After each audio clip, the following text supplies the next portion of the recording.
Good morning dear students. अभी तक हमने फंजाई के बारे में पढ़ा था।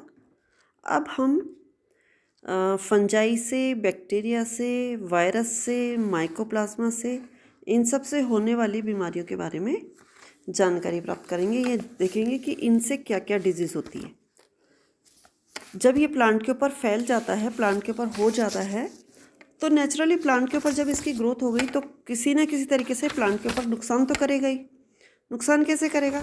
क्योंकि प्लांट की सेल्स की जगह पे फंगस ग्रो हो रही है, प्लांट की सेल्स की जगह पे बैक्टीरिया ग्रो हो रहा है, तो प्लांट की सेल की जगह पे कुछ और चीज़ें ग्रो होने लगी। इसका मतलब कि फोटोसिंथेटिक तो एरिया कम होता जा रहा है। जब फोटोसिंथेटिक एरिया कम हो रहा है, इसका डायरेक्ट मतलब ये हो गया कि कहीं ना कहीं कोई ना कोई कमी प्लांट में होगी और वो प्लांट की मोर्फोलॉजी में हमें दिखने लग जाएगी। जब वो मोर्फोलॉजी में हमें दिखने लग जाएगी तो हम उस प्लांट को बाहर से देख करके आइडेंटिफाई कर सकते हैं कि हाँ, ये नॉर्मल प्लांट नहीं है, this is a disease plant. तो ये जो सारी स्टडी है ये फाइटोपैथोलॉजी में आती है या प्लांट पैथोलॉजी कहलाती है। क्या कहलाती है? फाइटोपैथोलॉजी या पादप रोग विज्ञान।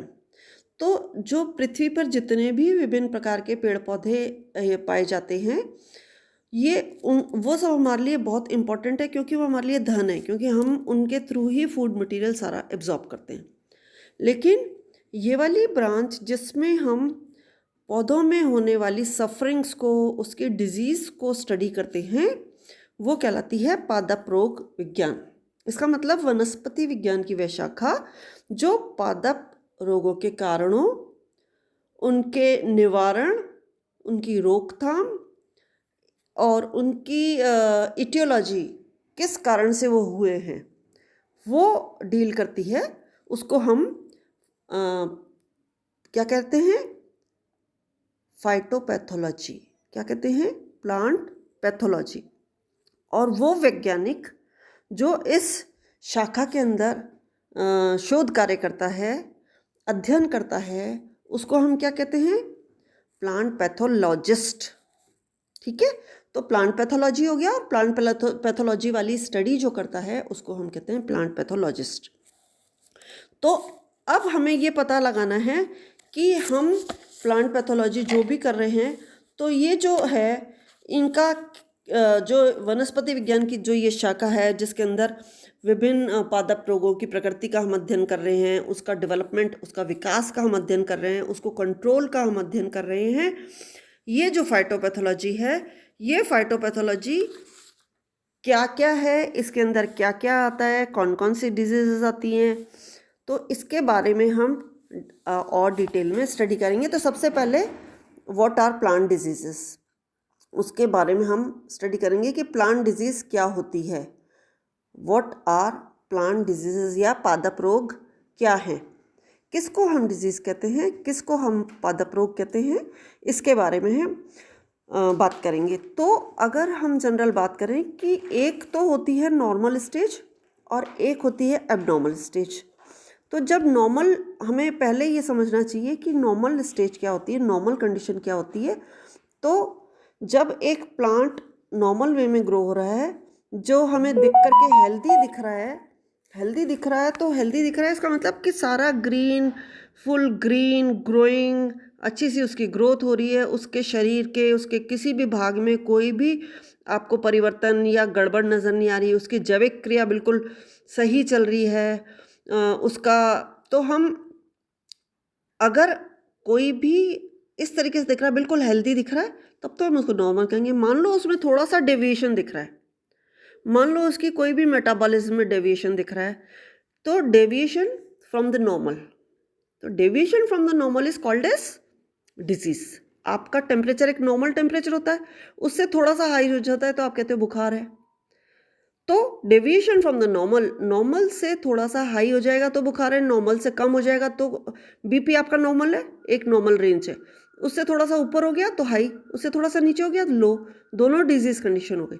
इसका मतलब प्लांट की भी एक नॉर्मल कंडीशन है, उस नॉर्मल से जरा सा वेरिएशन जब नज़र आ जाए तो जो भी विकृति है वो विकृति अगर नज़र आ रही है तो उस विकृति का कोई ना कोई कारण होगा, और वो कारण जो होगा वो फंजाई होगी, बैक्टीरिया होगा, माइकोप्लाज्मा होगा, वायरस होगा, कोई भी पैथोजन हो सकता है जिसके कारण उसमें डिजीज़ है, या फिर कोई और डेफिशिएंसी सिम्टम हो सकता है जिसके कारण उसमें डिजीज़ है, कोई डेफिशिएंसी डिजीज़ भी हो सकती है। तो इसको हम ऐसे कंडीशन में जिसमें डिजीज़ नज़र आ रही है उसको कहते हैं प्लांट डिजीज़।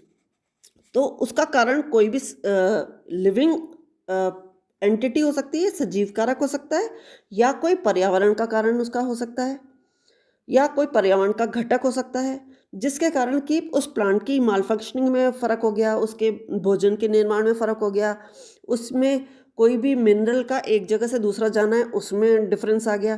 तो ये सारी चीज़ों पर प्रभाव अगर पड़ने लग गया, अनुकूल की जगह प्रतिकूल अगर प्रभाव पड़ता जा रहा है तो ये कहलाता है रोग। इसको हम क्या कहते हैं? Plant disease. This is called as plant disease. तो डिजीज़ शब्द का उपयोग कब किया जाता है? इसका मतलब कि डिस का मतलब होता है नहीं, और ईज का मतलब होता है आराम।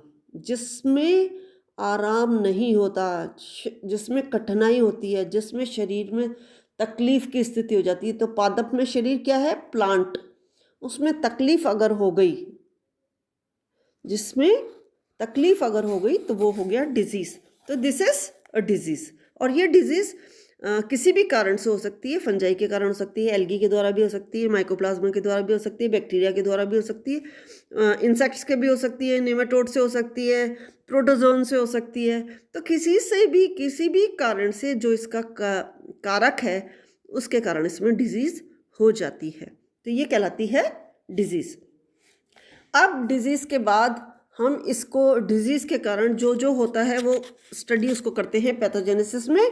तो डिजीज़ को आगे हम जो नेक्स्ट लेक्चर है उसमें डिजीज़ जो भी है, डिजीज़ कौन से टाइप की है, डिजीज़ मान लो पैरासिटिक है या डिजीज़ नॉन पैरासिटिक है, मतलब परजीवी रोग हो रहा है या अपरजीवी रोग हो रहा है, तो कौन सा रोग हो रहा है। मान लो कोई डिजीज़ जो है वो एक एरिया तक लिमिटेड है या एरिया तक लिमिटेड नहीं है, या एपिडेमिक डिजीज़ है या एंडेमिक डिजीज़ है या स्पोरेडिक डिजीज़ है, मतलब किसी विशेष क्षेत्र में हो रही है या महामारी के जैसे फैल रही है, या फिर वो कोई गैप, लिमिटेड गैप के बाद हो रही है, स्पोरेडिक डिजीज़।